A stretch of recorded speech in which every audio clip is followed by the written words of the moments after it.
Good morning students. 9th class में गणित में हमारा चैप्टर चल रहा है, वो उसका नाम है संख्या पद्धति। हम लोग 1.2 प्रश्नावली में हैं। 1.2 चैप्टर का नाम है संख्या पद्धति। उसमें हमने पहला सवाल देख लिया था सत्य असत्य का। दूसरा सवाल हमारे पास है, ध्यान से सुने। इसमें क्या सभी धनात्मक पूर्णांकों के वर्गमूल अपरिमेय होते हैं? यहाँ पे देखो, मैं सवाल यहाँ पे लिखा हूँ, क्या सभी धनात्मक पूर्णांकों के वर्गमूल अपरिमेय होते हैं? ये सवाल आपसे पूछे जा रहे हैं। क्या सभी धनात्मक यानी प्लस वाले पूर्णांक आपको पता ही है। धनात्मक पूर्णांक क्या होते हैं? 1 2 3 4 अनंत। इनके वर्गमूल अपरिमेय होते हैं। तो सभी का नाम लेते हैं, ये सही नहीं है, क्योंकि सभी के नहीं हो सकते। तो यहाँ पे आप लोग लिखें, इसका उत्तर लिखना है केवल हल लगा के, नहीं सभी धनात्मक पूर्णांकों के वर्गमूल अपरिमेय नहीं। सभी धनात्मक पूर्णांकों के वर्गमूल अपरिमेय नहीं होते। जैसे मैं पहले उदाहरण से समझाता हूँ आपको। जैसे √2 और √4 इनका देखते हैं। 2 का हमारे पास यहाँ पे ध्यान से देखें, √2 का हम यदि निकालते हैं तो 1.3 कुछ आ रहा है, लेकिन 4 का हम निकालेंगे तो 2 आएगा। अब यहाँ पे देखो, ये √2 का निकाला तो ये अपरिमेय है, इसके आगे और भी तो आ रहा है अभी, तो ये तो अपरिमेय रहेगा। जबकि √4 का निकाल रहे हैं तो 2 आ रहा है, तो ये अपरिमेय है, ये परिमेय आ गई। इसलिए ये खतरा हमारा गलत हो गया। क्या सभी धनात्मक पूर्णांकों के वर्गमूल अपरिमेय होते हैं? नहीं। देखो, ये धनात्मक पूर्णांक था और इसका हमने वर्गमूल निकाला तो 2 आया, तो ये अपरिमेय नहीं होकर परिमेय संख्या है। तो उसकी यहाँ पे ये खत्म क्या है, रॉन्ग हो गया है, गलत हो गया। तो इसके उदाहरण देखो, प्रश्न आगे क्या कह रहा है, क्या सभी धनात्मक पूर्णांकों के वर्गमूल अपरिमेय होते हैं? यदि नहीं, तो नहीं हमने दे दिया। तो एक ऐसी संख्या के वर्गमूल का उदाहरण दीजिए जो एक परिमेय संख्या है। तो बहुत सारे उदाहरण है, आप यहाँ पे उदाहरण लिखिए। √4 √9 हो जाएगा, 16 हो जाएगा, 25 हो जाएगा। इन सब का रिजल्ट हमारे पास परिमेय संख्या आएगा, जैसे 2 3 4 5। इस तरह से आप कई उदाहरण दे सकते हैं। तो ये हमारे पास दूसरा सवाल हो गया है। उसके बाद में हमारा तीसरा सवाल बहुत ही अच्छा सवाल आ रहा है, आप इसको ध्यान से समझें। दिखाइए कि संख्या रेखा पर √5 को किस प्रकार से निरूपित किया जा सकता है, किस प्रकार से दर्शाया जा सकता है। तो यहाँ पे हम संख्या रेखा पर √ की संख्या को किस तरह से दर्शाएंगे, वो हमें समझना है। इसको आप ध्यान से समझें, बहुत ही इंपॉर्टेंट है हमारे लिए। ये अर्धवार्षिक वार्षिक परीक्षाओं में कई बार आ चुका है। सवाल नंबर 3 है, √5 को संख्या रेखा पर दर्शाना। अब √ की संख्या को हम संख्या रेखा पर कैसे दर्शाएंगे, इसको देखो। तो सर्वप्रथम आप लोग यहाँ पे √5 है, इसको लिखो बराबर, और इसको 2 या 3 वर्ग संख्याओं के योग में लेना है। वर्ग संख्याओं के योग में कैसे लेना है, इधर देखना। एक बार रख लिए 1 2 3 4 ऐसे लिख लिया मैंने। इनका हम वर्ग निकालेंगे तो 1 का वर्ग 1, 2 का 4, 3 का 9, 4 का 16। अब यहाँ से इन संख्याओं को आपका योग करके 5 आना चाहिए। यहाँ पे हमारे पास 5 है, तो इनकी वर्ग संख्या देखनी है और इनका योग आपको किसी तरह से 2 संख्याओं को या 3 संख्याओं को जोड़कर 5 बनाना है। तो यहाँ से 5 देखो, ये 4 और 1 बन रहा है, 4 और 1 बन रहा है, 5 हो गया। तो ये 4 बड़ी संख्या 4 है, तो इसका हमारे पास 2 का स्क्वायर था, तो यहाँ पे इसके आगे लिखे 2 का स्क्वायर प्लस 1 का स्क्वायर, ये 5 बन जाएगा। √5 के लिए हम 2 वर्ग संख्या या 3 वर्ग संख्याओं के योग में लेंगे तो 2 का स्क्वायर प्लस 1 का स्क्वायर हो जाएगा। अब आपको यहाँ पे संख्या रेखा कैसे बनानी है वो समझिए। सर्वप्रथम आप लोग एक स्केल की सहायता से एक संख्या रेखा बनाएंगे, स्केल की सहायता से संख्या रेखा, और इस पे यहाँ पे ए लिख दीजिए, कहीं भी ए लगा दीजिए। उसके बाद एक प्रकार की सहायता से आप एक एकक के, यानी कि आपको एक इकाई माननी है, एक इकाई हमारी इतनी भी हो सकती है, इतनी भी हो सकती है, आप प्रकार की सहायता से काटे चाप, यहाँ से 1, फिर आगे 2, फिर आगे 3, क्योंकि हमारे पास हाईएस्ट संख्या 2 है तो आप 2 या 3 तक काट सकते हो, हमें आवश्यकता 2 की पड़ेगी। तो यहाँ पे हम 1 लिख देंगे और यहाँ पे 2 लिख देंगे, और ये हमारा यहाँ पे 0 रहेगा। यहाँ पे सबसे पहले चिन्ह लगाइए 0 पर, फिर प्रकार की सहायता से कितना भी प्रकार को खोलकर, मतलब एक इकाई का मानना है, आप अपने जितना भी खुला है वो इकाई माना जाएगा, कोई सेंटीमीटर कोई मीटर नहीं रहेगा। तो यहाँ पे हमने एक इकाई का चाप खोला है और इसको फिर 3 चाप काट लिए हमने। उसके बाद में आपके पास सबसे पहले 2 है, तो 1 2 पर जाना है, 2 पर आपको लिखना है बी बिंदु। यदि यहाँ पे 1 होता तो 1 पर जाना है, यहाँ पे बी लिख लेना है। इतना आ गया समझ में। उसके बाद में बी वाले 2 पर चले गए, यहाँ पे आपको प्रकार की सहायता से 90 डिग्री का एंगल बनाना है, 90 डिग्री का कोण बनाना है। तो प्रकार को आप यहाँ रखेंगे इस तरह से, और इस तरह से रख के ऐसे घुमाएंगे।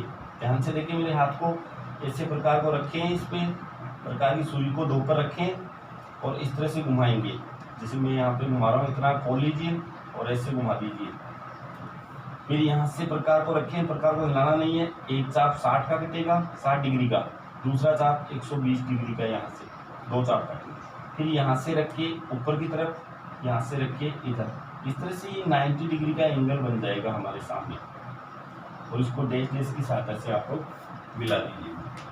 यहाँ तक समझ में आ गया। ये हमारे पास 2 एकक का चाप है, एकक।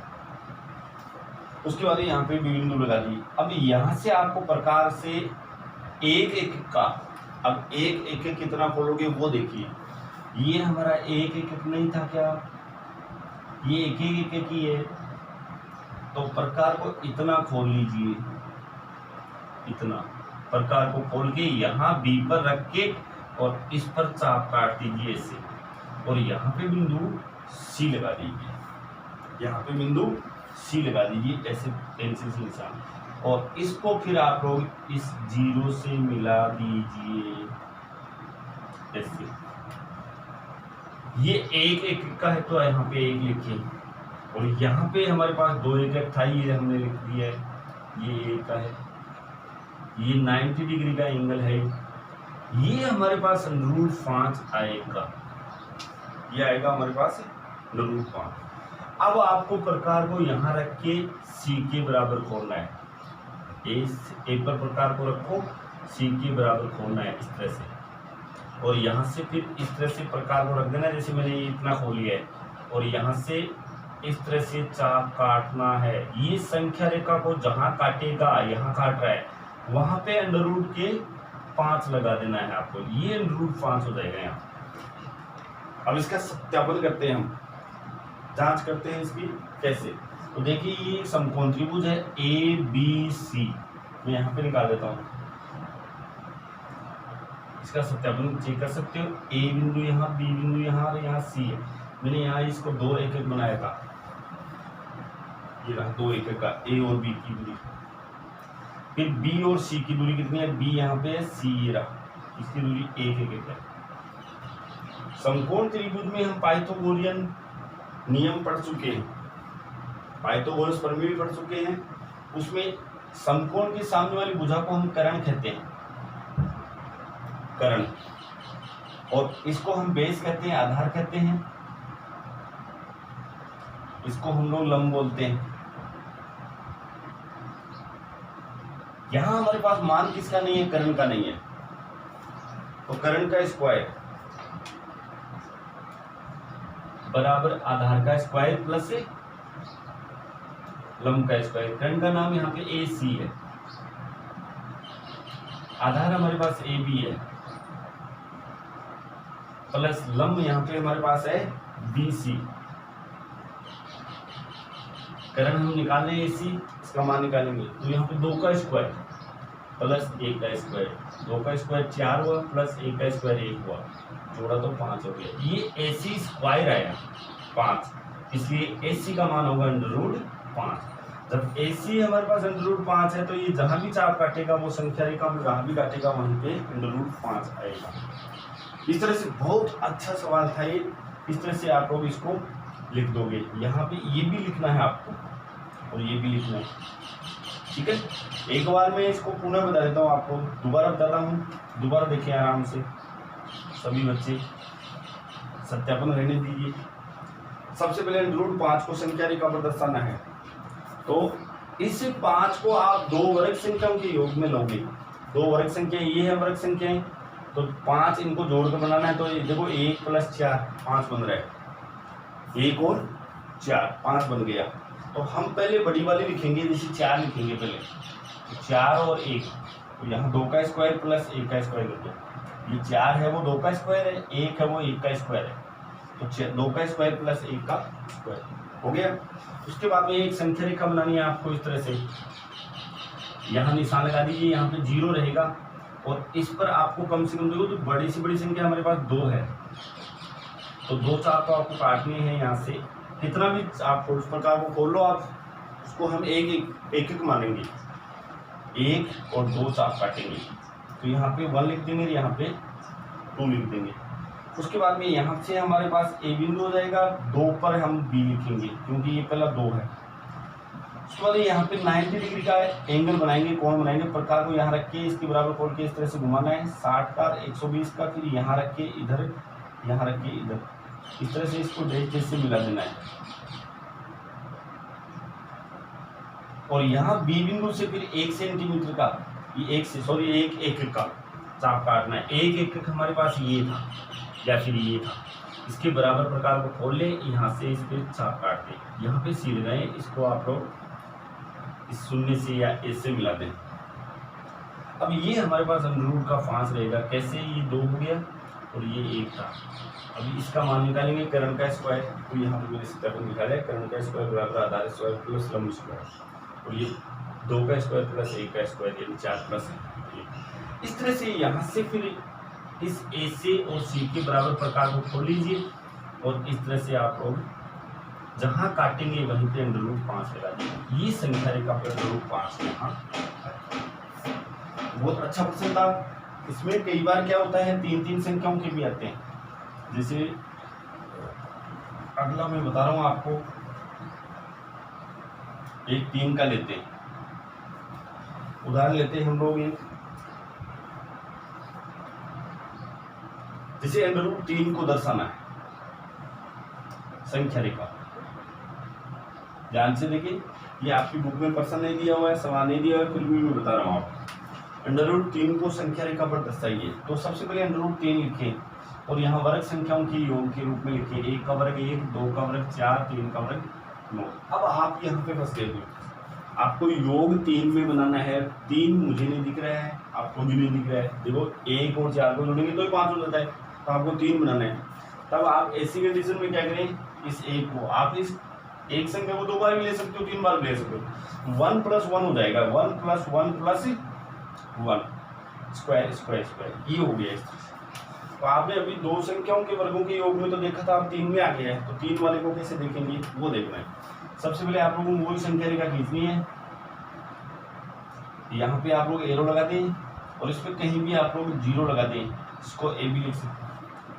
तो हाईएस्ट इसमें संख्या आ रही है 1, तो आपको 1 चाप ही काटना है, 1 का। तो यहाँ से आप प्रकार को रखेंगे, 1 का चाप मैंने ये काट दिया है, इस पर बी लिख दीजिए। ये हमारे पास 1 एकक है।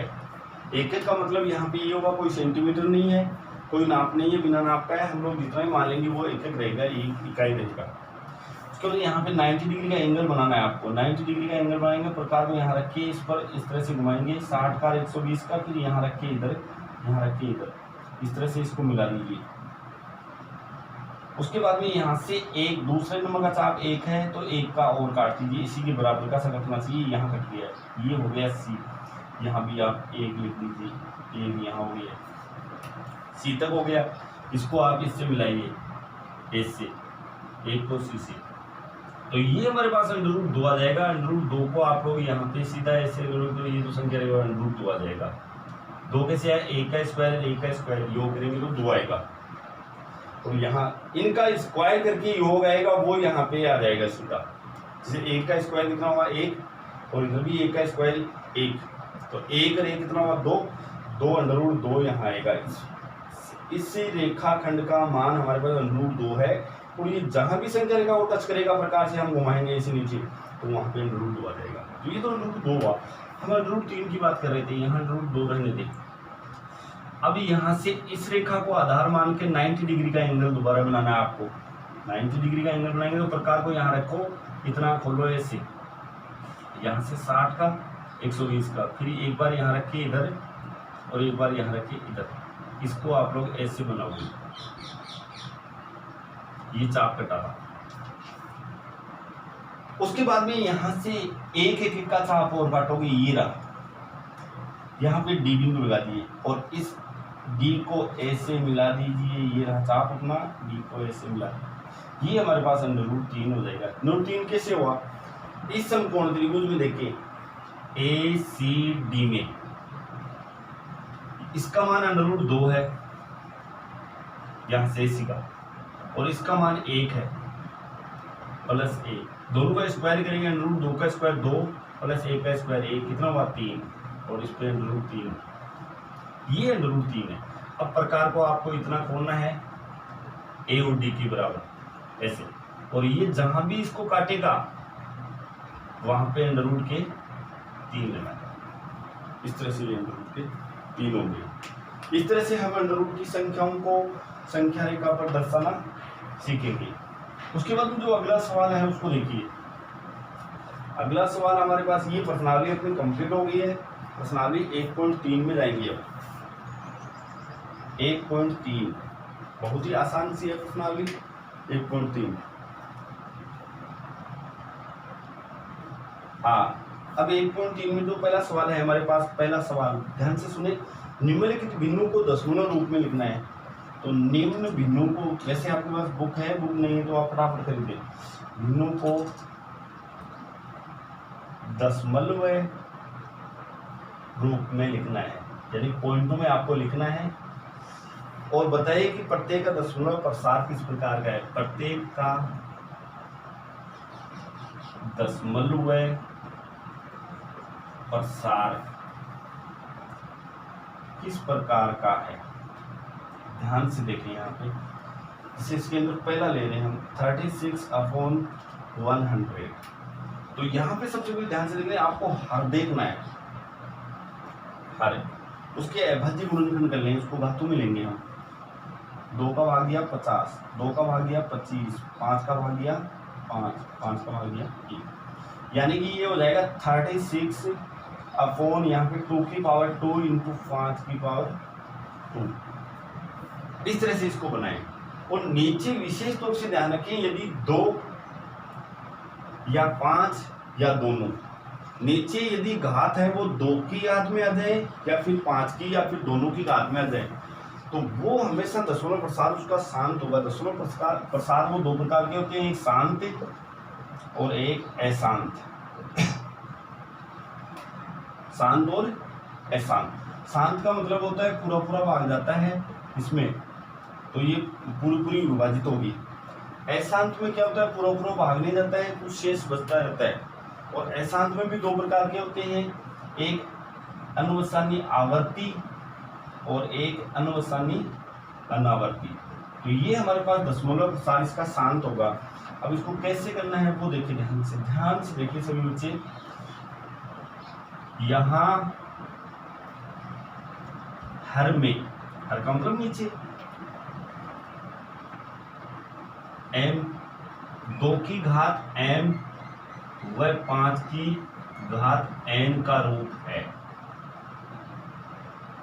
2 की घात m और 5 की घात n का रूप है, इसलिए दशमलव प्रसार शांत होगा। ये तो दशमलव प्रसार किस प्रकार से होगा वो लिखना है। अब इसका हम दशमलव रूप में लिखेंगे, दशमलव में तो 36 लिखे बट्टा ये 5 और 2 दोनों को देखिए, 2 और 5 दोनों पर घात समान है। समान हो तो लिखे, नहीं हो तो समान बनाना है आपको। तो ये समान पहले से है तो यहाँ पे 2 गुना 5 लिखो और इसकी होल घात कितनी कर दो 2, और ये हो जाएगा 36 बट्टा 10 की घात 2। 10 के ऊपर घात कितनी है 2 है। तो आपको यहाँ पे ऊपर वाली संख्या के 2 अंकों को छोड़कर पॉइंट लगा देना है, यही इसका उत्तर रहेगा। तो 2 ही अंक है हमारे पास 36, 10 की घात 2 है तो 2 अंक छोड़ के, 10 की घात 3 होती तो 3 अंक छोड़ के पॉइंट लगाना है। तो 1 और 2 अंक छोड़ के ये इसका आंसर। इस तरह से इसमें कुछ सवाल दिए हुए आपको वो करने हैं, जो आता है वो ठीक है, नहीं आता है तो वो कल बताएंगे। ये आगे के सवाल है, उनका दशमलव प्रसार लिखना है। 4 सही 1/8, 3/13, 2/11 और 329/400। इनका दशमलव प्रसार किस प्रकार का है तो दशमलव रूप में लिखना है।